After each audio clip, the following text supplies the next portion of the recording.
Crohn's అనే disease వచ్చేటప్పటికి ఎంత భయంకరమైందంటే దీని సిమ్టమ్స్ ఎలా ఉంటాయి ఒకసారి చూద్దాం.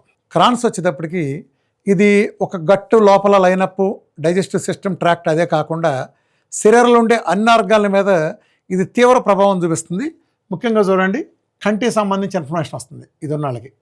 అలాగే మౌత్ అల్సర్స్ వస్తాయి, స్టొమటైటిస్ గమ్ము సంబంధించిన డిసీజులు వస్తాయి, లివర్ బైల్ డక్ట్లో కూడా ఇన్ఫర్మేషన్ వస్తుంది, లివర్ బైల్ డక్ట్లో ఇన్ఫర్మేషన్ వస్తుంది.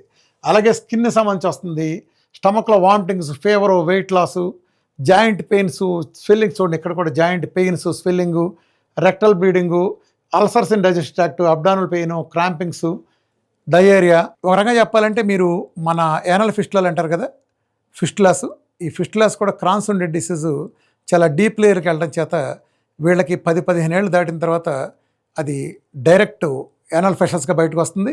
యాప్సెస్ ఏర్పడతాయి. ఇవన్నీ చాలా పెయిన్ఫుల్గా ఉంటాయి.